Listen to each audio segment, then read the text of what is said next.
centrarnos en las escritas. Bien. Después veremos la lectura y la comprensión lectora. Veremos cómo funciona el proceso de la lectura, ¿vale? Veremos algunas cuestiones sobre los modelos de procesamiento que empleamos en nuestro cerebro para leer, ¿no? Qué modelos se han propuesto para explicar el proceso lector. Después veremos la escritura y la expresión escrita, ¿de acuerdo? Lo mismo, veremos modelos de practicar, de trabajar la expresión escrita.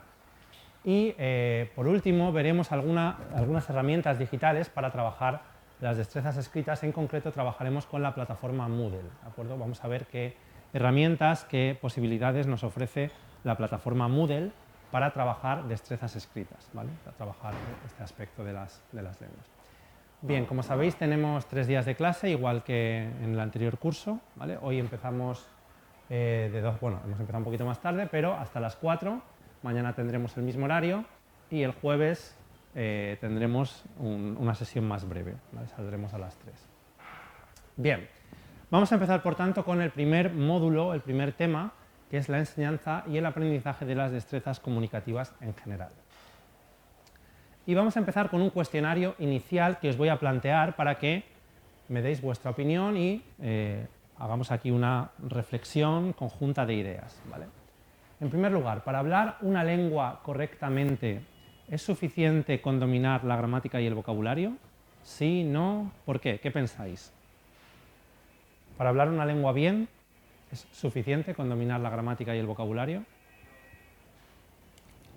¿Por qué no? La cultura, por ejemplo, ¿no? Elementos culturales, ¿sí? ¿Más? La pragmática, ¿no? Lo que estáis viendo en la sesión anterior. ¿Alguien que domine bien la gramática y el vocabulario tiene posibilidades de comunicarse bien o le falta algo?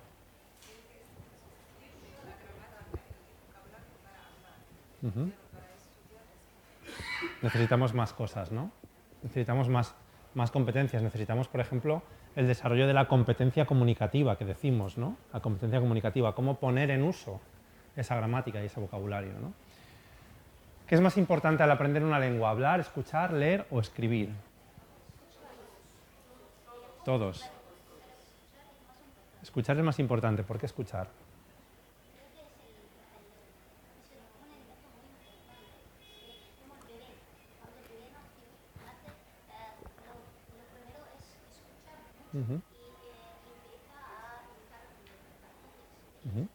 Muy interesante. Vamos a ver, por ejemplo, las diferencias y similitudes entre la lengua materna, la L1 y la L2. Vamos a ver cuáles son esas diferencias.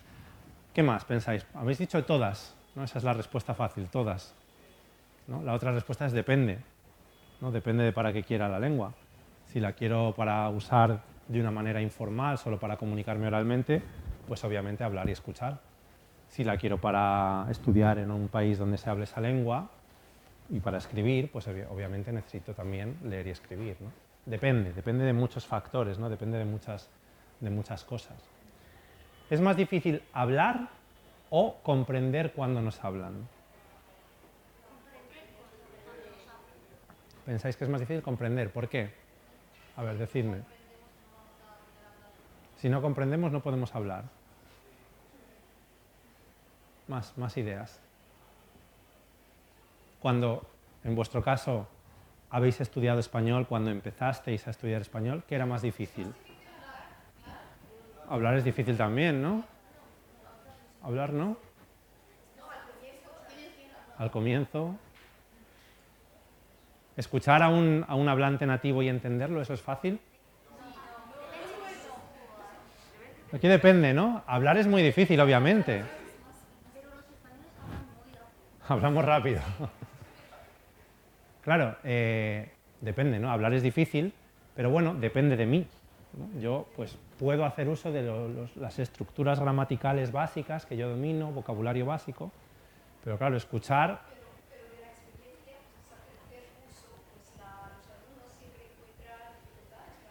Claro. Claro. Claro.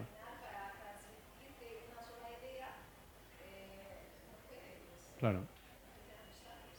Claro, para hablar tenemos que conocer mucho más gramática, vocabulario, pero también escuchar no es fácil tampoco, ¿no? Es bastante complejo. De hecho, muchas veces, incluso cuando tenemos un nivel muy alto, no entendemos, ¿no?, una conversación coloquial. No es fácil, ¿no? No es fácil. ¿Es más difícil leer o escribir?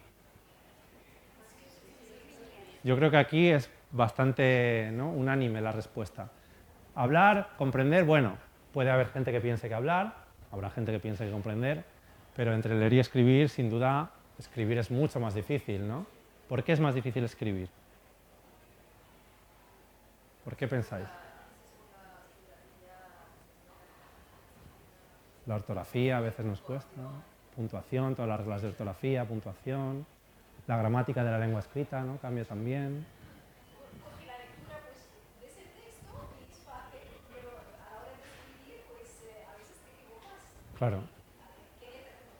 Y es muy difícil, ¿verdad?, escribir bien y no equivocarse, es muy difícil no cometer un error. Y al hablar, bueno, pues es más, bueno, más informal, ¿no? Pero al escribir en un texto, hombre, puedo pensar, ¿no? Es lo bueno, que puedo pensar más lo que escribo. Pero sin duda escribir es mucho más difícil que leer, ¿no? Eso es importante. Vamos a ver la diferencia entre las dos destrezas escritas. Sin duda, la lectura es mucho más fácil, de hecho es la primera que se suele practicar cuando se aprende una lengua, y la escritura es la más difícil normalmente, la que cuesta más desarrollar, ¿vale? ¿Es más difícil comprender un texto escrito o una conversación oral?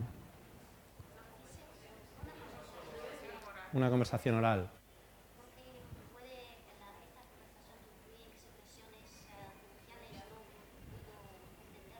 Claro, ¿no? La conversación oral muchas veces tiene léxico coloquial, estructuras coloquiales que son más difíciles de entender, ¿no? Sin embargo, bueno, un texto escrito, por lo general, suele ser más fácil, ¿no? Suele ser más fácil. Sí. Claro, puedo usar el diccionario, es más directo, mucho más directo, ¿no? Mucho más formal también, normalmente, ¿no? Depende mucho del acento. Claro, el acento varía también, ¿no? Si es un texto en un español estándar, vamos a decirlo así, o un registro muy formal, pues se entiende mejor. Si es un registro más coloquial, es más difícil, ¿no? ¿Es más difícil hablar en una conversación o redactar un texto escrito? ¿Qué pensáis?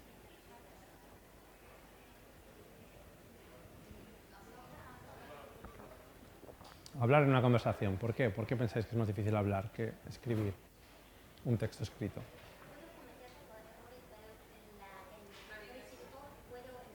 Uh-huh. Ajá.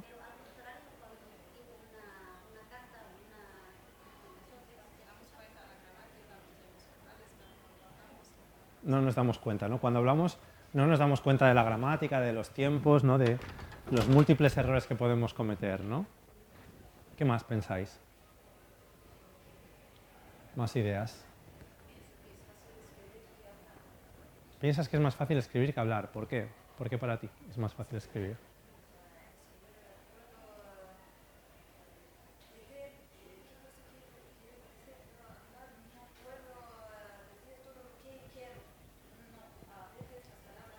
No te salen, ¿no? Claro. Pensar, ¿no? Para planificar, ¿no? Muchas veces la escritura exige planificación, ¿no? Bueno, eso veo que hay opiniones variadas, ¿no?, en general. Con esto lo que quiero que veáis es que las destrezas escritas o las destrezas en general, las destrezas comunicativas, son diferentes, ¿no? Cada destreza tiene sus propias características y son diferentes. Para algunas personas son más fáciles las destrezas orales, para otras las destrezas escritas, para algunas las destrezas productivas, de producir, de hablar, escribir, para otras las destrezas receptivas, ¿no?, de escuchar o entender, de leer. Bien, vamos a partir del concepto de competencia comunicativa, ¿no? ¿Qué supone ser competente en una lengua? ¿Qué decimos? ¿Qué significa que alguien es competente en una lengua? Bueno, competente significa que domina en primer lugar la fonética de esa lengua, que domina los sonidos de esa lengua, ¿no? Por ejemplo, una persona que es competente en inglés sabe que estas dos palabras se pronuncian distintas, ¿no? La primera se pronuncia day y la segunda se pronuncia they. Una persona que no es competente pronunciaría las dos igual, they, ¿no? Que es lo que haría un hablante de español, they. No sé si pasa igual aquí en Egipto, si haríais la misma pronunciación de las dos palabras, pero en español sí. Un hablante de español pronuncia esto igual. Un hablante español que no se esfuerce por pronunciar bien el inglés, ¿no?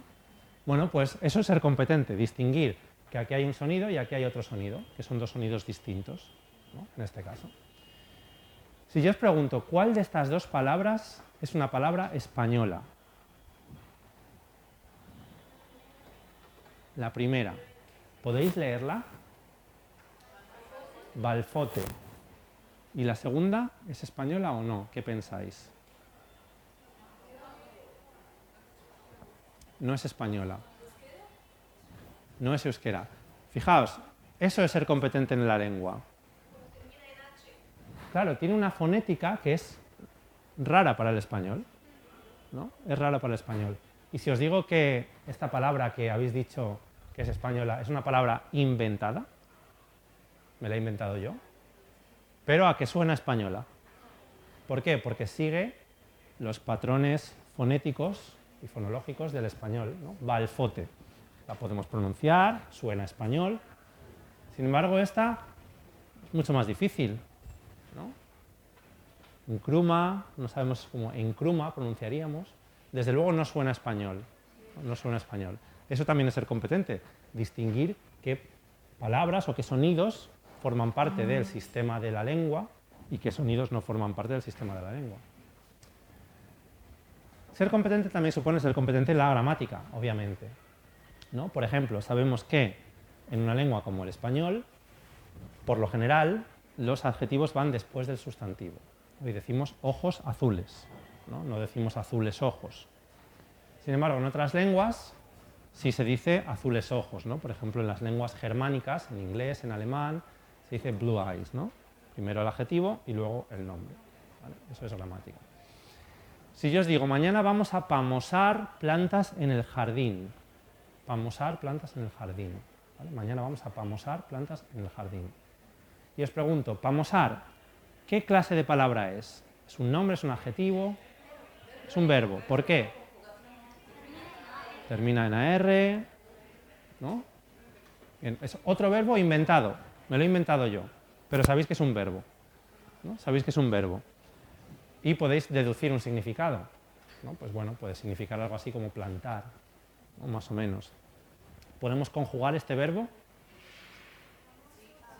Yo pamoso, tú pamosas, él pamosa, ¿no? Nosotros pamosamos. En futuro yo pamosaré, tú pamosarás, yo pamosé, ¿no? Ayer pamosé plantas en el jardín. Perfecto. Eso es ser competente en la lengua. Conozco el sistema gramatical de la lengua y con palabras nuevas aplico unas reglas gramaticales para generar el paradigma de esa palabra. En este caso del verbo, ¿no? El paradigma de la conjugación. Ayer pamosé con cuidado plantas en el jardín, le puedo añadir un complemento circunstancial, ¿no? Ser competente también supone conocer el léxico de la lengua, ¿no? Por ejemplo, conocer que una palabra como casa es una palabra del español, una palabra como house es una palabra del alemán, no del español, y una palabra como dom es una palabra del ruso, no del español, ¿vale? Entonces, eso también supone ser competente en la lengua, saber qué palabras, qué léxico pertenece a esa lengua. Y también en aspectos semánticos. Ser competente en una lengua supone que a este significante, casa, yo le asocio este significado, ¿no? El significado correspondiente de una casa, ¿vale? Esto es ser competente en la lengua, conocer las reglas de la lengua, ¿no? Y esto es lo que se conoce como la competencia lingüística. La competencia lingüística es el conocimiento abstracto e inconsciente que todos tenemos de nuestra lengua materna, ¿de acuerdo? Y que cuando adquirimos una segunda lengua, pues también adquirimos esta competencia lingüística, ¿vale? Todos somos competentes en nuestra lengua materna y conocemos las reglas de nuestra lengua materna, ¿no? Y lo sabemos de manera abstracta e inconsciente, ¿no? Aquí sois arabófonos, hablantes de árabe, y bueno, seguramente lo habéis estudiado en la escuela, pero una persona que no haya estudiado la gramática del árabe y que sea hablante de árabe, tiene ese conocimiento inconsciente, sabe cómo poner el adjetivo, el sustantivo, cómo conjugar los verbos, nadie se lo ha enseñado, ¿no? De manera natural, de manera innata, ¿no? Lo sabe. Pues eso es la competencia lingüística, el conocimiento abstracto e inconsciente que los hablantes tenemos de nuestra lengua, ¿vale? La competencia se diferencia del concepto de actuación lingüística. La competencia es lo que sabemos, el conocimiento abstracto que tenemos, y la actuación está vinculada con el uso. La actuación es la aplicación real de la competencia lingüística en una situación concreta, ¿de acuerdo? La competencia es lo que sabemos en nuestra mente, la actuación es cómo lo llevamos a la práctica en una situación comunicativa, en el uso, ¿de acuerdo?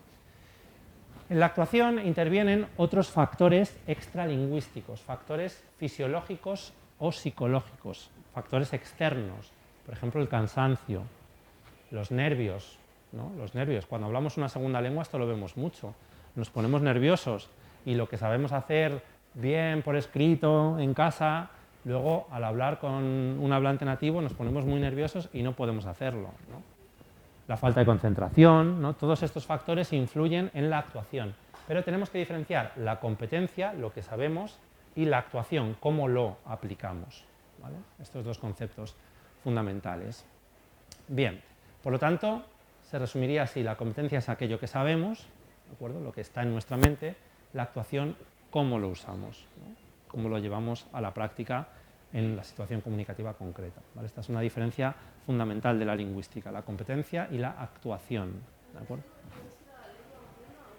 En todas las lenguas. En la lengua materna obviamente porque es la tuya, pero en cualquier segunda, tercera lengua igual, ¿no? Una cosa es lo que tú sabes y otra cosa es cómo lo llevas a la práctica.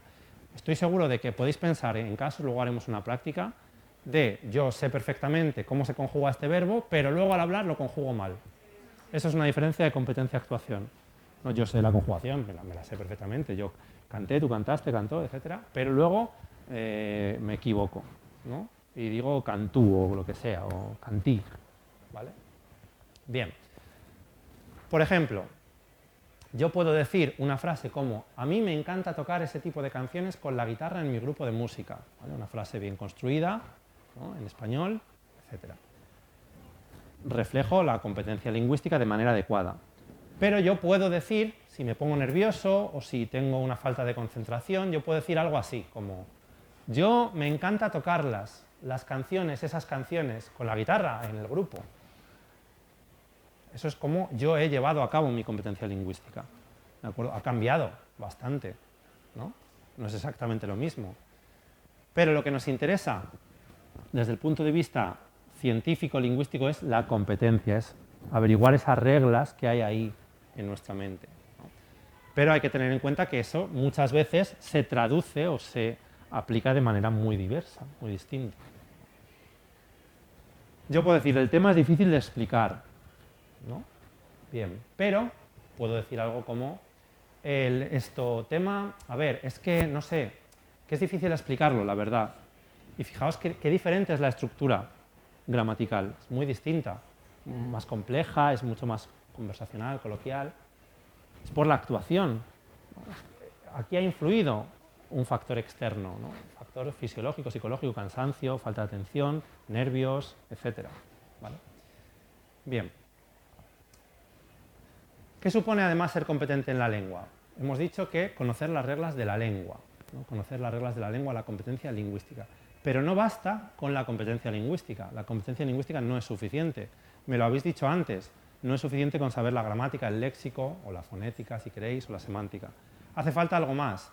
Y aquí es donde entra en juego el concepto de competencia comunicativa, ¿no? La competencia comunicativa que fue propuesta por este autor, Del Hymes, para implicar también las reglas de uso de la lengua, ¿vale? No basta con conocer las reglas de la lengua, cómo funciona el sistema lingüístico, sino cómo se usan esas reglas, las reglas de uso de la lengua. Cómo uso esas reglas fonéticas, gramaticales, léxicas en situaciones comunicativas concretas, ¿de acuerdo?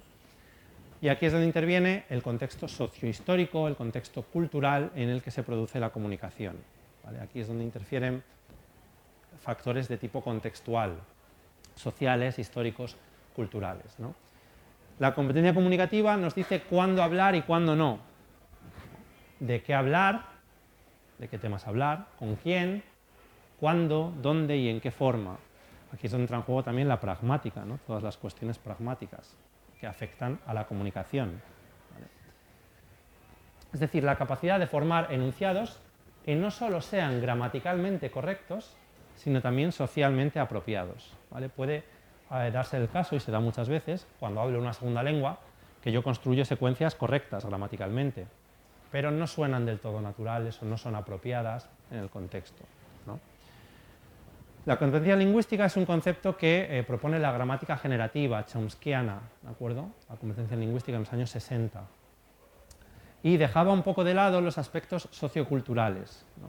Por eso se incorpora el concepto de competencia comunicativa, ¿de acuerdo? Que nace a partir de los estudios de sociolingüística, el estudio del lenguaje en sociedad, la variación social del lenguaje, ¿no? Cómo el lenguaje cambia en función de quién lo habla, cuándo lo habla, en qué contexto lo habla, ¿no? La sociolingüística y la etnografía de la comunicación. La competencia lingüística interesa a la teoría lingüística y en la competencia comunicativa también interviene la teoría de la comunicación y la cultura, ¿vale? No basta solo con la parte lingüística, sino también la parte cultural y comunicativa, ¿de acuerdo? ¿Se entiende bien esto? ¿Alguna pregunta, alguna duda? ¿No? Bien. ¿Cuáles son los criterios para describir las formas de comunicación? Las formas de comunicación en la competencia comunicativa. Bien, para saber si una estructura se ajusta a la competencia comunicativa, tiene que ser formalmente posible, ¿no? Es decir, estructuralmente posible, tiene que seguir las reglas estructurales de la lengua en cuestión, las reglas gramaticales. Tiene que ser, además, factible, ¿no? Es decir, posible. Tiene que ser una construcción que se use, ¿no? que sea posible usarla. Tiene que ser, además, apropiada al contexto, ¿no? Apropiada. Tiene que ser apropiada, adaptada al contexto. Tiene que darse en realidad, o sea, tienen que ser usada por hablantes nativos, ¿no? Tienen que usarla los hablantes nativos. Por ejemplo, una estructura como esto es mi hermano Manu, aunque gramaticalmente parecería correcta, no es apropiada, ¿no? Porque cuando presento a alguien en español no uso el pronombre neutro, digo este es mi hermano Manu, ¿no? Si digo esto, lo estoy cosificando como si fuera una caja, una cosa, ¿no? Por ejemplo, cuando yo pido en una cafetería o en un bar en España, una estructura gramaticalmente correcta es esta. ¿Puedo tener una cerveza, por favor? Es una estructura que usan muchos hablantes de otras lenguas, ¿no? ¿Puedo tener una cerveza, por favor? Pero claro, llegar a una cafetería en España, a un bar, y pedir así, pues es muy raro, ¿no? La reacción no es muy buena por parte de los camareros, ¿no? Es como, ¿por qué pides así una cerveza? Así no pedimos las cervezas aquí. Bien. ¿Cuáles son las 4 competencias interrelacionadas dentro de la competencia comunicativa? En primer lugar, la competencia lingüística, ¿de acuerdo? Producir enunciados gramaticales que cumplan las reglas de la gramática. En segundo lugar, la competencia sociolingüística, es decir, producir y comprender enunciados en diferentes contextos de uso, ¿no? Diferentes contextos o situaciones comunicativas. En tercer lugar, la competencia discursiva, interactuar lingüísticamente en un acto de comunicación, produciendo o comprendiendo textos con sentido y coherentes, ¿de acuerdo? Es decir, la interacción lingüística en el discurso mayor. Y, por último, la competencia estratégica, emplear recursos verbales y no verbales para favorecer una comunicación efectiva, así como para compensar los fallos que puedan producirse en ella. La competencia estratégica es muy importante. Muchas veces no sabemos hablar, no sabemos el léxico, no sabemos el vocabulario, no sabemos la gramática, pero desarrollamos estrategias para deducir significados. Esto lo vamos a ver mucho en la comprensión lectora. ¿No? Muchas veces, al leer un texto, no conocemos todas las palabras del texto, pero aplicamos nuestra competencia estratégica. Lo que hacemos es deducir el significado de las palabras. ¿Por qué? Pues por su forma, por su posición, por el contexto, pues deducimos qué puede significar esa palabra, ¿vale? Es muy importante la competencia estratégica también. Bien, vamos a hacer un poco de práctica.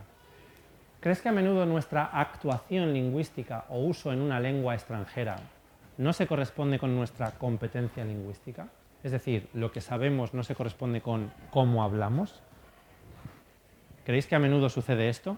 Piensa en situaciones o casos concretos en los que el conocimiento de las reglas de una lengua no se ejecute o no se aplique de manera adecuada en el uso. ¿Qué pensáis?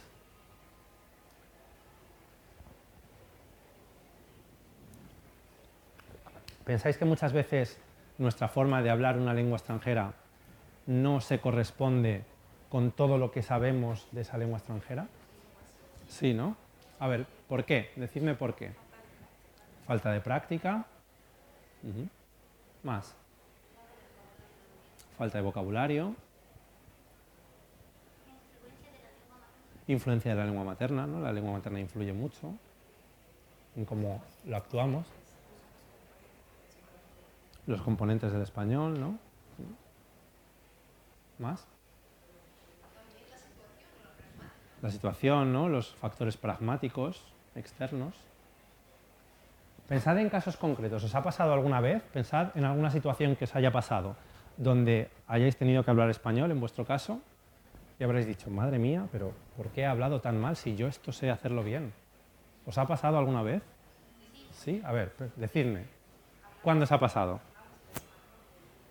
Habláis el español del libro, ¿no? El español más formal, más académico. Muy bien, por ejemplo, eso es un caso concreto, ¿no? De interferencia o de aplicar estrategias, ¿no? Nos inventamos palabras, ¿no? La puerta está rompida. Bueno, por ejemplo, pero fíjate, eso es muy interesante porque ahí lo que hacemos es aplicar una regla gramatical y eso lo dicen los niños españoles. Cuando los niños aprenden a hablar, cometen errores de ese tipo, de regularizar verbos, ¿no? Entonces, eso es muy, muy típico del habla infantil. En el niño que rompe algo, lo he rompido. O, por ejemplo, para saber, en vez de no sé, dicen no sabo. Lo hacen regular. Y eso que están haciendo es aplicar las reglas de su gramática mental, ¿no? ¿Qué más? El subjuntivo.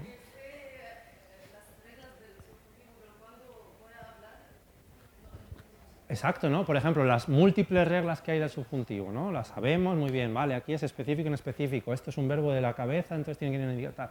Y luego cuando nos ponemos a hablar, creo que venga, ¿no? Y me lío, digo, pero bueno, ¿qué estoy haciendo? Eso pasa muchísimo, ¿verdad? Muchísimo. ¿Qué más? A ver, alguna situación que recordéis donde os haya pasado. Donde algún examen, por ejemplo, ¿no os ha pasado en algún examen cuando hacéis una redacción, ¿no? Y decís, bueno, yo sé perfectamente que esto es masculino o femenino, pero lo he puesto mal, ¿no? Lo aplico mal.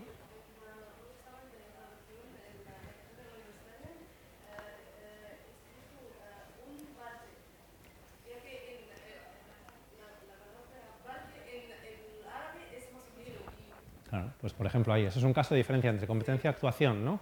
Sabes que parte es femenino, pero por factores de nervios o lo que sea, lo haces masculino. En este caso por la lengua materna, ¿no? Que interfiere. ¿Qué más? ¿Qué más ejemplos tenéis? Además de expresar palabras de otros idiomas, no es necesario, por ejemplo, escribir en español y meter una palabra de inglés sin conciencia. También, ¿no? Muchas veces. Muchas veces, ¿no? Metemos palabras de otras segundas lenguas que hemos aprendido, ¿no? Claro. Perfecto, ¿no? Entonces, printear, ¿no? Printar, pues ya está. Pues sabéis que, por ejemplo, ahora los nuevos verbos que se crean en español son todos de la primera conjugación. Ya no, los verbos nuevos, cuando se crea un verbo, en español ya solo se hacen de la primera conjugación. Ya no se hacen verbos de la segunda y de la tercera. O sea, todos los verbos nuevos que han surgido a través de préstamos, sobre todo, ¿no? Por ejemplo, escanear, whatsappear, del WhatsApp, todos, skypear, todos son de la primera conjugación. Tuitear, de tweet, tuitear. Ya los verbos de la segunda y la tercera conjugación no sirven para crear, los sufijos ir, no sirven para crear verbos nuevos. O sea, ya es solo la primera conjugación. Los nuevos, obviamente, los demás sí. A lo mejor se simplifica y en el futuro son todos en AR. Fijaos qué fácil sería. Pero es la más general, ¿no? ¿Algún ejemplo más se os ocurre? Pues la típica traducción del árabe al español y olvidarse siempre que hay expresiones que pueden servir en vez de usar la palabra concreta o en vez de traducir literalmente el árabe. Claro, ¿no? Las traducciones literales, ¿no? Que hacemos con la... Por ejemplo, darse cuenta, a veces uno que no sabe la expresión empieza a emplear palabras que son típicamente la traducción. Claro, claro, ¿no? La traducción literal, ¿no? Un calco sintáctico literal del árabe, muchas veces calcos semánticos también, ¿no? Bien. Bien, algunos hablantes de español, como lengua extranjera, poseen una buena competencia lingüística, ¿no? Conocen bien las reglas de la lengua, pero cometen fallos relacionados con otros componentes de la competencia comunicativa, ¿no? Otros componentes de la competencia comunicativa. Es el caso, por ejemplo, de los angloparlantes que piden en un bar con la estructura puedo tener, ¿no? Lo que hemos visto antes. Intenta proporcionar ejemplos de fallos de este tipo que suelen cometer los alumnos arabófonos. A ver, pensad, fallos no tanto del tipo lingüístico, ¿no? Sino que gramaticalmente o lingüísticamente también, sino de tipo comunicativo. ¿Qué fallos cometen los hablantes de árabe que conocéis o qué fallos cometéis en vuestro caso a la hora de hablar español que no son lingüísticos sino comunicativos? De usar una estructura en un contexto que no es el adecuado, por ejemplo. Género. Ese sería una cuestión lingüística. Ese sería de la competencia lingüística, ¿no? Asignar un género distinto sería un fallo lingüístico de la competencia lingüística. Me refiero a fallos de la competencia comunicativa. Estructuras que lingüísticamente están bien, son correctas, pero que no se usan en ese contexto, no son adecuadas. Algo similar al puedo tener un té o puedo tener un café. Pensad, ¿qué errores soléis cometer los hablantes de árabe?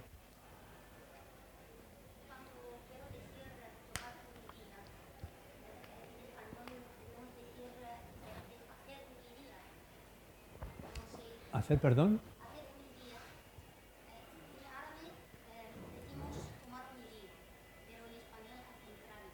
Por ejemplo, ¿no? Hacer y tomar, ¿no? Sería, ¿no? Y en español decís tomar, ¿no? Por ejemplo, ¿no? Tomar fotos, ¿vale? Podría ser un caso, ¿no? Y en español es mucho más habitual hacer fotos, ¿no? Hacer una foto, ¿vale?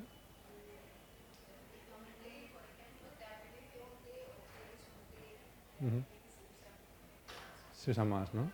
Por ejemplo, ¿no?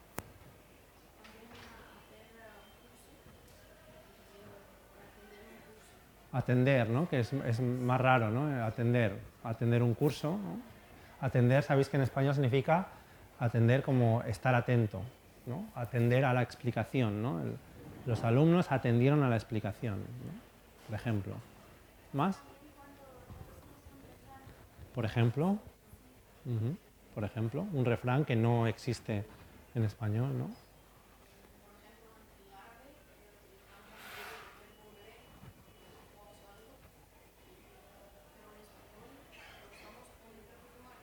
Claro.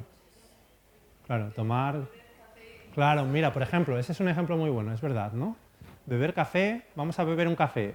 Estructuralmente está bien, ¿no? Pero no es natural, ¿no? En español decimos a tomar un café, a tomar un té, ¿no? Vamos a tomar algo, vamos a... Exacto, ¿no? Y decís eso, ¿no? Beber café, beber té. ¿Es habitual en árabe? ¿Sí? ¿Alguno más se os ocurre?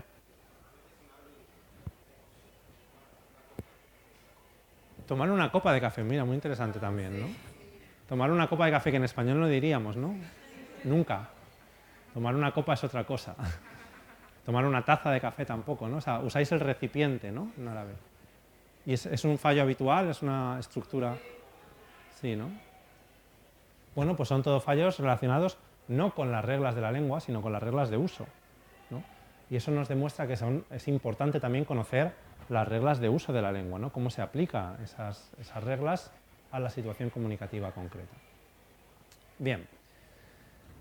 Conocéis el Marco Común Europeo de Referencia para las Lenguas, ¿no? Es un documento donde se establecen, digamos, los parámetros generales para la enseñanza de lenguas europeas, ¿no? Incluye varios tipos de competencias, no me voy a detener aquí mucho. Ya os ha explicado antes Carmela el contexto de las competencias lingüísticas, competencias sociolingüísticas, competencias pragmáticas. Esas serían las competencias generales del individuo, ¿vale? Las competencias generales del individuo cuando habla una lengua, ¿vale? Las lingüísticas, las sociolingüísticas y las pragmáticas. A estas se sumaría otro tipo de cuestiones como saber, es decir, el conocimiento general del mundo, y el conocimiento y la conciencia intercultural, ¿no? El conocimiento de las cuestiones, de los aspectos culturales, el conocimiento, el saber general del mundo y el conocimiento intercultural. Saber hacer, es decir, las destrezas y habilidades, ¿no? Saber hacer como las destrezas. Saber ser, es decir, la competencia existencial, nuestra actitud, las motivaciones a la hora de aprender una lengua, de hablar una lengua, los valores. Y saber aprender, la capacidad, nuestra capacidad de aprender, ¿no? Nuestra capacidad de aprendizaje. Bien. De todo esto nos vamos a restringir a las destrezas, nos vamos a quedar con las destrezas. ¿Qué es una destreza? ¿Qué es una destreza en general? Una destreza es una habilidad, una destreza es saber hacer algo. Por ejemplo, una destreza es cocinar, eso es una destreza general, humana. Una destreza es conducir, ¿no? Eso es saber hacer algo, saber conducir un coche, saber cocinar, ¿vale? Son destrezas. Una destreza es tocar el violín, ¿vale? Tocar un instrumento musical, son destrezas. ¿Qué es una destreza lingüística? Es la forma en que se activa el uso de la lengua o saber hacer en una lengua. Saber hacer algo en una lengua, la forma en que se activa el uso de la lengua. Uso en el sentido de la actuación lingüística, ¿no? De cómo ejercitamos la competencia lingüística. Según el modo de transmisión, las destrezas lingüísticas pueden ser orales o escritas, ¿no? Según cómo se transmiten, si se transmiten oralmente o si se transmiten por escrito. Según su papel en la comunicación, las destrezas pueden ser productivas, cuando se produce algo, o receptivas, cuando se recibe algo, ¿no? Y así tenemos las 4 destrezas básicas. La destreza oral productiva es la expresión oral. La destreza oral receptiva es la comprensión auditiva, ¿no? Escuchar. La destreza escrita productiva es la expresión escrita y la destreza escrita receptiva es la comprensión lectora, ¿vale? Y estas son las 4 destrezas básicas tradicionales generales. Dicho de otra manera, hablar, escribir, escuchar, leer, ¿no? Dicho así. Y en estas 4 habría que añadir destrezas mixtas, la interacción, ¿no? La interacción y la mediación, ¿vale?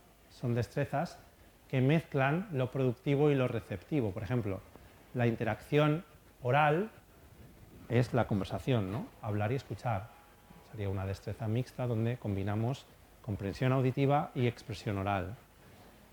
La interacción escrita, lo mismo, escribir y comprender, ¿no? Un texto y escribir, responder a un mensaje escrito.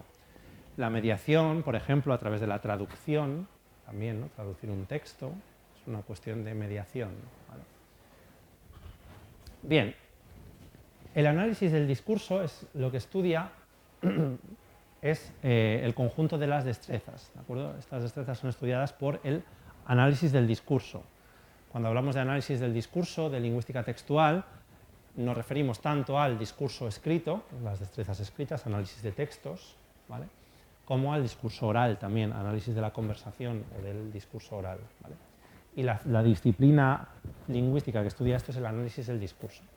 Cada una de estas destrezas, además, son un conjunto de microdestrezas, ¿no? De destrezas pequeñitas, ¿de acuerdo? Por ejemplo, en la comprensión lectora, ¿qué microdestrezas habría? Leer con fluidez, ¿no? Con velocidad, eso es una microdestreza. Deducir el significado de palabras poco frecuentes. entender información implícita. Todo eso son microdestrezas que se activan en la comprensión lectora. ¿De acuerdo? Bien, ¿alguna pregunta, alguna duda sobre esto?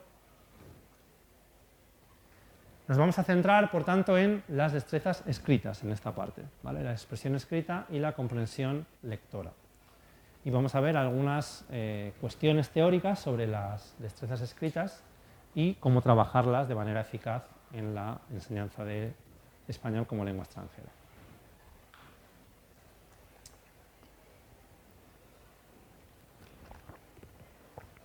Bien. ¿Estás de acuerdo con las siguientes afirmaciones? Os voy a plantear 4 afirmaciones y me vais a decir si estáis de acuerdo o no. ¿De acuerdo? Y vuestra opinión. El aprendizaje de una lengua puede tener lugar sin que haya producción oral o escrita por parte del aprendiente. Es decir, podemos aprender una lengua sin hablar y sin escribir, solo leyendo y escuchando. Solo con destrezas receptivas. ¿Qué pensáis? ¿Sí? ¿No? Imposible. ¿Por qué?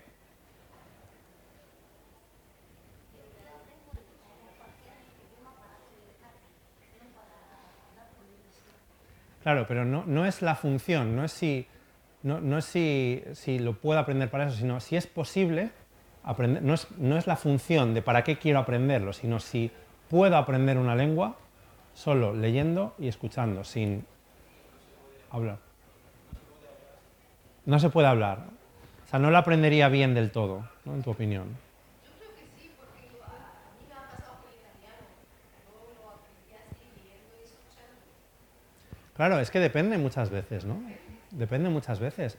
¿No conocéis casos de gente que solo leyendo textos o viendo películas en un idioma lo ha aprendido? Obviamente no lo hablará bien del todo, pero se puede aprender, ¿no?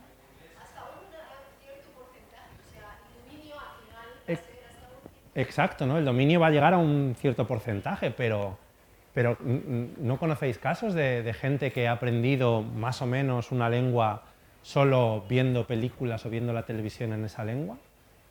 ¿O solo leyendo textos en esa lengua? Es gente que tiene muy buena capacidad lingüística, no llegará a un nivel muy elevado, pero bueno, posible es, ¿no? Otra cosa es si es deseable o si es posible para todos, ¿no? O si todos podemos hacerlo. ¿Alguno de vosotros, aparte de lo que nos has comentado, habéis aprendido alguna lengua solo leyendo o escuchando? ¿O habéis aprendido un poquito de alguna lengua?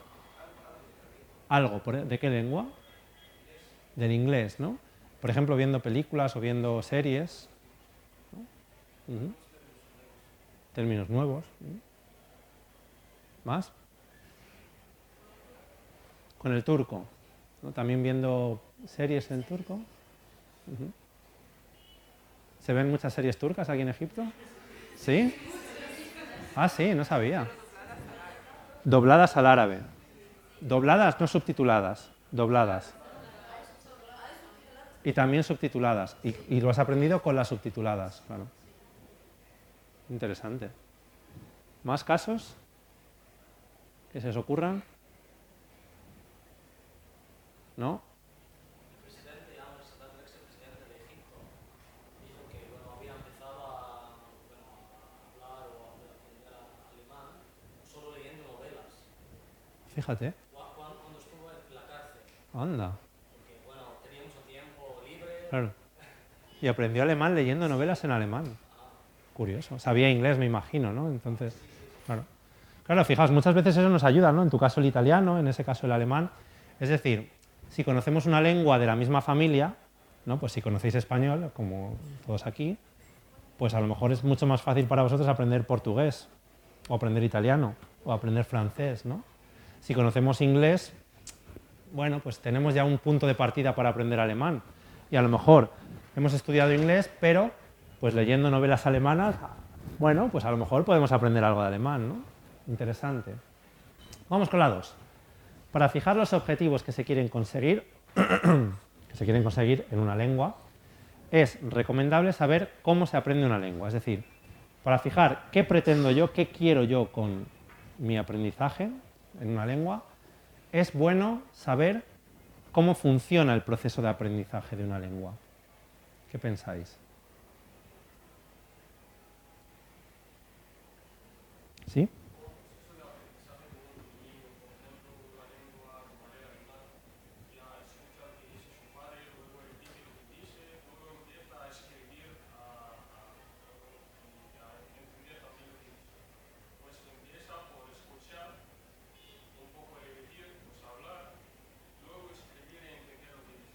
O sea que conocer el proceso es bueno, ¿no? Conocer el proceso de primero escuchar, primero recibir, ¿no? Mucho input, estímulos, luego ya empezar a hablar, luego ya escribir. O sea, eso nos puede ayudar en tu opinión, ¿no?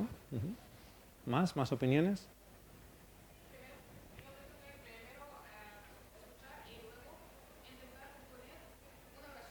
Uh-huh. Uh-huh. O sea, también sería útil, ¿no? Conocer ese proceso, ¿no? Fijar los objetivos, ¿qué quiero con la lengua, ¿no? Fijaos, muchas veces cuando aprendemos una lengua, el objetivo es ¿qué quiero yo hacer con esta lengua? ¿Quiero estudiar esta lengua solo porque quiero leer literatura en esta lengua? ¿O porque quiero ver las series españolas y las quiero entender?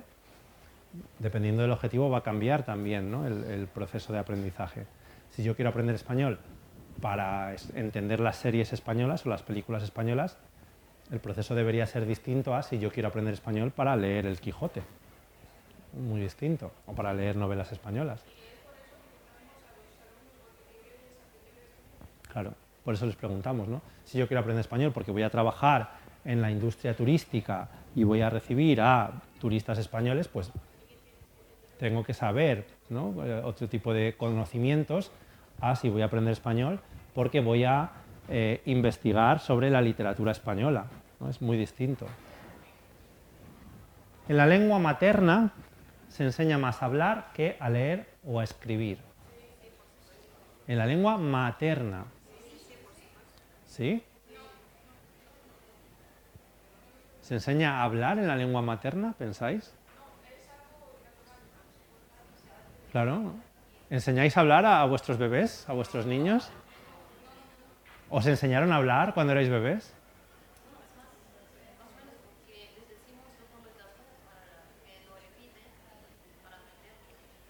Pero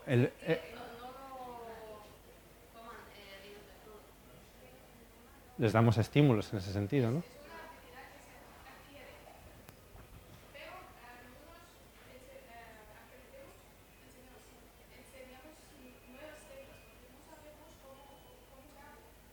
Claro, fijaos, en la escuela, en el colegio, cuando el niño va al colegio, se dedica mucho tiempo a enseñarles a hablar, a decirle, mira, tienes que poner así el verbo, tienes que hacer esto así, y el adjetivo lo colocas aquí, o se les enseña a leer y a escribir.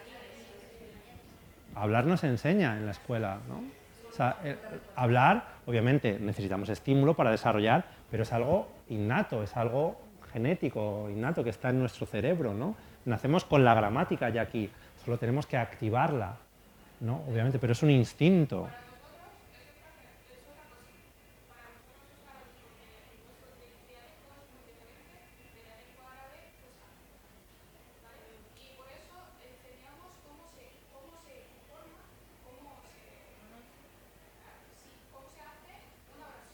Ajá. Claro, no, sí, sintaxis se enseña en el colegio, pero hablo de la lengua materna, vuestra lengua materna, el árabe egipcio que habláis. Ese no os enseñan a hablarlo, ¿no? Eso no os enseñan a hablarlo, ese lo habláis, ¿no? Lo habláis, obviamente, con estímulos, ¿no? Pero es un instinto natural, es un instinto espontáneo, ¿no? Que desarrollamos como caminar, o como movernos, o como ver, ¿no? Necesitamos estímulos. Si nosotros cuando somos pequeños no vemos nunca nada y nos ponen aquí toda oscuridad y nos encierran en un sitio oscuro, nunca vamos a ver. Pero la vista es un instinto, es una capacidad innata, ¿no? Pues lo mismo con el lenguaje. Si de pequeños no nos hablan, pues obviamente no vamos a desarrollar ese instinto, pero si nos hablan, nos dan estímulos, desarrollamos de manera natural, fácil, espontánea ese instinto. Sin embargo, leer y escribir no. De hecho, todo el mundo, en toda la historia de la humanidad, todos los seres humanos en la historia han hablado, todos. pero no todos, muy pocos de hecho a lo largo de la historia, han sabido leer y escribir, ¿no? ¿Por qué? Porque leer y escribir es algo que nos tienen que enseñar, forma parte del proceso de escolarización, ¿no? De alfabetización de una persona. Por lo tanto, en la lengua materna se enseña a escribir y a leer, ¿no? No se enseña a hablar. Cuando se aprende una segunda lengua, normalmente se practican las 4 destrezas. ¿Qué pensáis? Al principio no. ¿Qué se practica al principio? ¿Qué se hace al principio? Bueno, como acabo de decir, digamos que el proceso empieza por escuchar, luego intentamos aprendernos a hablar o a reproducir lo que hemos aprendido, a escribir, etc. O sea, primero practicamos las destrezas receptivas, ¿no? Por lo general, ¿no? Intentar escuchar, leer, ¿no? Y después intentamos practicar todo por igual o no. ¿Qué pensáis? ¿O cómo es la situación o vuestra situación? Esto puede variar, claro, cada uno ha tenido un aprendizaje distinto.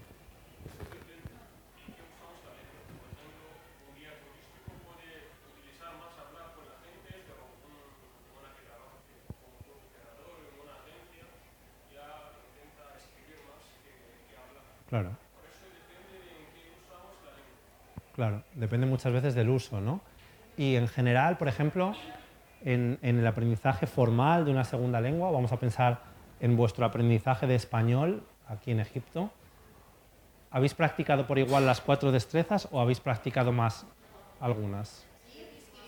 Escribir más, leer, ¿no? Muchas veces, fijaos, esto es importante, en los entornos académicos, educativos, sin duda se practica más la parte escrita, ¿no? Las destrezas escritas, ¿no? Por lo general, me imagino que aquí en Egipto igual, ¿no? Siempre, claro, es más difícil, ¿no? Las destrezas orales, ejercitarlas en clase, pues que hay grupos grandes, es mucho más fácil pues practicar destrezas escritas, ¿no? Entonces, bueno, normalmente no se practican las 4 al mismo nivel, siempre hay algunas que se practican más que otras, ¿no? Siempre se suelen practicar algunas más que otras.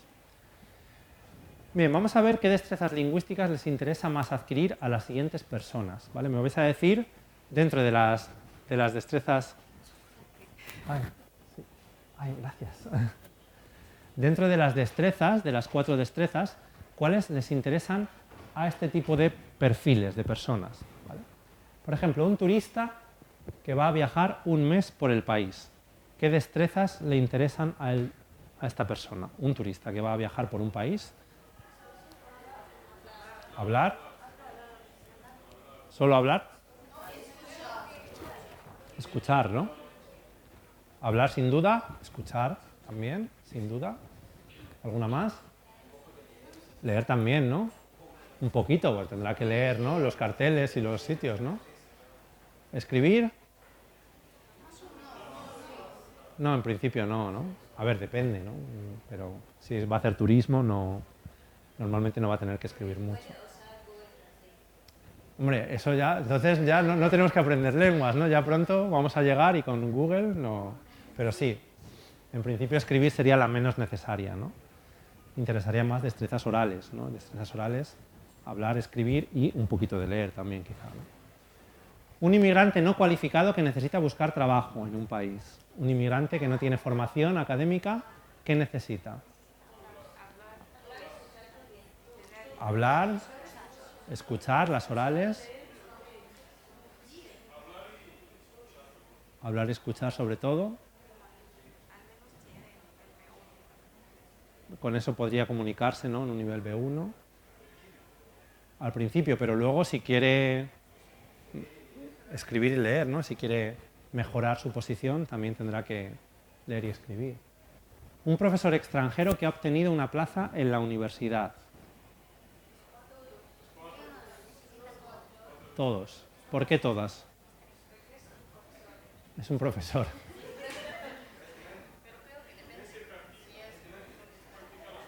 Se practica las 4, ¿no? A ver, hablar, si da clase, pues sí, ¿no? Escuchar, también, ¿no? Para entender a los estudiantes. Escribir, investigar, ¿no? Artículos y leer también, ¿no? Un poco todo. Claro, los estudiantes serán nativos, entonces tendrá que entenderles, ¿no? Un estudiante de intercambio, un estudiante que va a un país de intercambio educativo, pues un tiempo que va a estudiar, un año, ¿qué necesita? Todas también. ¿Alguna más que otra? Hablar, escuchar en clase, ¿no? Escribir, leer también, ¿no? Va a tener que leer textos. Todas. Las soluciones todas siempre, bueno. Un comercial de ventas de una multinacional. O sea, una persona que trabaja en una empresa multinacional importante y que hablar y escuchar, ¿no? Escribir también, quizá, ¿no? Un corresponsal de un periódico. Todas, las respuestas todas siempre, ¿no? Pero sobre todo, ¿qué necesitará más? Hablar y escribir. Escribir, por supuesto, ¿no? Si es corresponsal de un periódico, tendrá que saber redactar. Escuchar si va a entrevistar a gente, ¿no? Bien. Por lo tanto, importante, esto es fundamental. Dependiendo de para qué queremos aprender una lengua, tendremos que practicar más unas destrezas que otras. Siempre hay que practicar todas, o sea, siempre hay que trabajar todas las destrezas ¿sabes? Si es posible. Pero si no tenemos tiempo para practicar todas, pues hay que centrarse en aquellas que sean más necesarias, ¿no? Vamos a comparar la adquisición de las 4 destrezas en la lengua materna y en una lengua extranjera, ¿vale? Hablar, escuchar, leer y escribir. ¿Qué diferencias y qué similitudes hay en estas destrezas cuando las hacemos en nuestra primera lengua a cuando las hacemos en nuestra segunda lengua? A ver, ¿qué pensáis?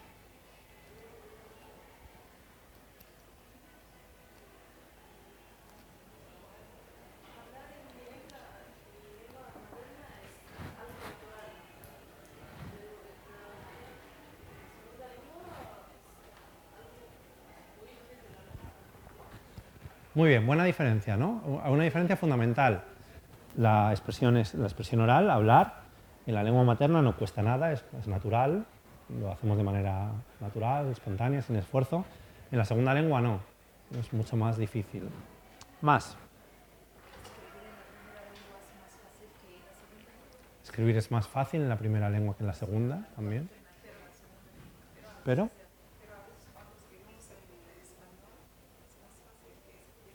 ¿ah, sí? Claro, porque tenéis que hacerlo en árabe formal, no en el árabe estándar. También es difícil eso, ¿no?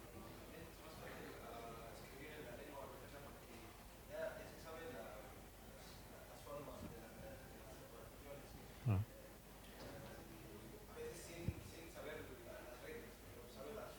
Claro, ¿no? Escribimos con naturalidad, ¿no? Sin dificultad. Sabemos las formas, sabemos las estructuras, ¿no? ¿Alguna similitud? ¿Veis alguna cosa que sea similar? Bueno, en ambas lenguas se cometen errores a nivel de ortografía. Por ejemplo, ¿no? Claro, ¿no? En ambas lenguas cometemos errores muchas veces, ¿no? De ortografía, cuando escribimos, ¿no? ¿Algo más? Para mí, para mejorar mi nivel de español, necesito escuchar mucho, como en la lengua materna, Ujú. como el leer. Necesitas muchos estímulos, ¿no? Necesitas vivir, ¿no? Eso muchas veces lo mejor es vivir un tiempo en un país donde se hable esa lengua, ¿no? Esa es la forma de acelerar nuestro aprendizaje, ¿no? Tener mucho estímulo, mucho input, ¿no? Y mucha necesidad, ¿no? De comunicarse. Sí. También, ¿no? Por ejemplo, una similitud, el lenguaje coloquial en todas las lenguas. Bien. Según la forma de adquisición de aprendizaje, encontramos ciertas similitudes y diferencias entre las destrezas orales y las destrezas escritas en la lengua materna y en la lengua extranjera. En la lengua materna, el aprendizaje de las destrezas orales es natural, como habéis dicho, ¿no? Es natural. Los bebés aprenden a hablar sin dificultad, ¿no? En su desarrollo activan ese instinto natural que tienen y en muy poco tiempo, en unos años, dominan un sistema complejísimo y difícil como es la gramática de su lengua, ¿vale? Y nadie les ha explicado eso, pero lo dominan. En apenas unos años de vida, en un periodo muy breve de tiempo, son capaces de dominar ese sistema, ¿vale? Sin embargo, en la lengua extranjera no pasa lo mismo, ¿no? En la lengua extranjera no aprendemos de manera natural a hablar y a escuchar, ¿no? Necesitamos aprendizaje formal en la escuela, en una academia, en clases de español, ¿no? Necesitamos que alguien nos enseñe. Los bebés no necesitan profesores de su lengua materna, ¿no? Muchas veces pensamos que los padres enseñan a hablar a los niños y no. Los padres hablan a los niños y los niños absorben y hablan naturalmente. Pero no les dan clases los padres a los niños, ¿no? Dicen, venga, bebé, hoy vamos a aprender el presente de indicativo. Siéntate. Yo canto. No pasa eso, ¿no? Sin embargo, en la lengua extranjera es imposible, ¿no? Es imposible, bueno, no es imposible, pero normalmente requiere un aprendizaje formal, ¿no? En algún momento, si aprendemos una segunda lengua, en algún momento nos tenemos que sentar en una clase o en nuestra casa con unas tablas de verbos, en algún momento hay que hacerlo, ¿no? Por lo general. Hay gente que no, hay gente que solo aprende a partir de escuchar y tal, pero nunca va a llegar a tener un conocimiento pleno de esa lengua, ¿no? Sin embargo, las destrezas escritas en la lengua materna también las aprendemos formalmente, ¿no? También las aprendemos formalmente. Nadie nace sabiendo leer y nadie nace sabiendo escribir. No es algo innato como hablar, es algo de la instrucción formal, algo que necesitamos que nos enseñen, ¿no? Entonces necesitamos ir a la escuela, ir al colegio para que nos enseñen a leer y nos enseñen a escribir. Y es un proceso difícil, ¿no? Difícil, cuesta, al niño le cuesta aprender a leer. Comparad cómo aprende el niño a hablar con cómo aprende el niño a leer. Fijaos la diferencia, ¿eh? Hablar, nada, natural. Leer no, leer le cuesta. Tiene que ir poco a poco, las sílabas, cada sonido con cada letra, etc., ¿no? No es nada fácil. ¿Cómo aprendemos las destrezas escritas en una lengua extranjera? También con aprendizaje formal, ¿no? También nos tienen que enseñar a leer y a escribir en una lengua extranjera, en una segunda lengua. Por lo tanto, aquí vemos una similitud importante. ¿No? Vemos una similitud importante, porque aquí vemos que hay aprendizaje formal de las destrezas escritas tanto en la lengua materna como en la lengua extranjera. Mientras que las destrezas orales no. En la lengua materna se aprenden de manera natural y en la extranjera de manera formal, instrucción en la escuela. Pues esto podemos aprovecharlo. Podemos aprovechar muchas de las estrategias que conocemos para leer y escribir en nuestra lengua materna y trasladarlas a la segunda lengua. De hecho, suele pasar que la gente que escribe bien en su lengua materna, en general, suele escribir bien también cuando aprende una segunda lengua. Y la gente que tiene muchas dificultades para escribir un texto coherente en su lengua materna, pues va a tener muchas dificultades para escribir un texto bien redactado en la segunda lengua, ¿no? Entonces, bueno, vamos a ver cómo esto puede ser un aliado importante, ¿vale? Puede ser un aliado importante. Las destrezas escritas exigen un aprendizaje formal tanto en la lengua materna como en la lengua extranjera, ¿vale? Bien. ¿Cuáles son las destrezas escritas? Ya vamos terminando con esta introducción. En primer lugar, la comprensión lectora. La comprensión lectora, ¿no? La lectura como tal. Esto es la interpretación del discurso escrito, ¿no? Cómo interpretamos la escritura. Esa es la comprensión lectora, ¿vale? La interpretación del discurso escrito se define así. En ella intervienen factores lingüísticos, factores cognitivos, factores perceptivos, factores de actitud y factores sociológicos, ¿vale? Factores de todo tipo. Es una destreza que integra muchos tipos de factores de naturaleza diversa. suele ser la destreza más fácil de desarrollar. Suele ser la destreza más fácil. De hecho, cuando aprendemos una lengua, normalmente la primera destreza, normalmente, bueno, depende, si la aprendemos en la escuela es la lectura, ¿no? Normalmente empezaremos a leer, aprendiendo el alfabeto de esa lengua, aprendiendo, ¿no?, los sonidos, cómo se manifiestan por escrito, y leyendo algún texto pequeño, ¿vale? El inicio del aprendizaje de toda lengua, por lo tanto, suele estar vinculado a la lectura, ¿vale? Normalmente. No sé si recordáis vuestra primera clase de español. ¿Cómo fue vuestra primera clase de español? ¿Alguien lo recuerda? ¿Qué hizo la profesora en la primera clase de español? Hablar, bueno, se presentaría, ¿no? Hola, me llamo tal. Solo hablar.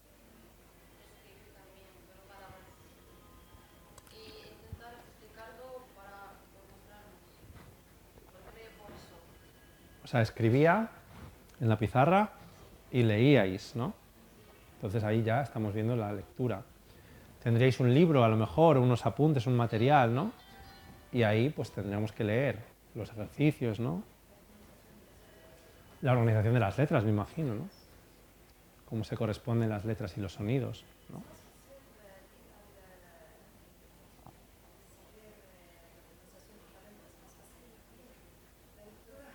La lectura es más fácil, ¿no?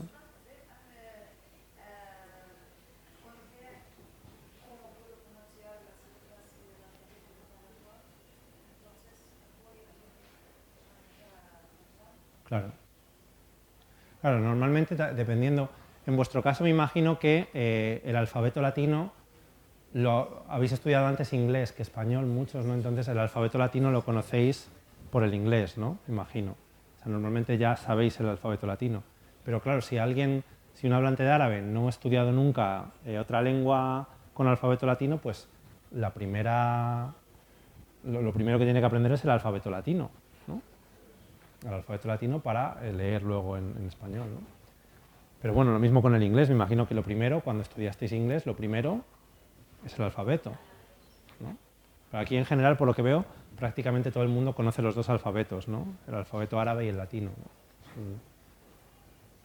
Bien, dentro de la lectura podemos distinguir tres grandes fases que veremos mañana, ¿vale? Tres grandes fases, que serían la prelectura, la lectura y la poslectura. ¿Vale? La prelectura, la lectura y la poslectura. Serían las tres grandes fases del proceso lector, ¿vale?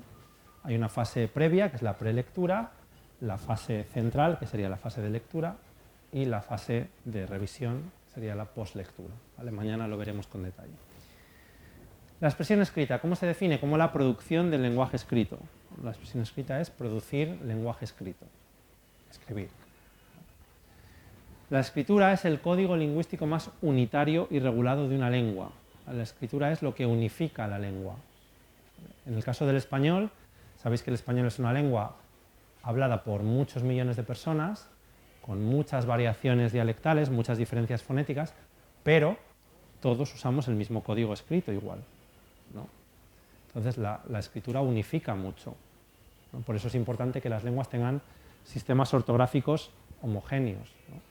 En el caso del árabe también, ¿no? En el caso del árabe hay muchas variaciones dialectales, pero la escritura unifica y permite que hablantes de diferentes variedades del árabe puedan leer un texto y entenderlo bien, ¿no? Pues con el español pasa lo mismo, ¿vale? Entonces esto es importante porque eso nos hace vincular a la escritura un poder sagrado, ¿no? Como que la escritura no se puede cambiar, ¿no? En España, por ejemplo, ha habido varias reformas ortográficas y a la gente no le gustan las reformas ortográficas, ¿no? Porque es como la escritura no se puede tocar, no se puede cambiar. Y la última reforma que ha habido de las academias, tuvo muy poquitos cambios, tuvo algunas tildes que se eliminaron y tal, pero provocó muchas reacciones negativas, ¿vale? Porque la escritura se asocia a algo estable, a algo homogéneo, a algo que no se puede cambiar, ¿vale? Eso es interesante.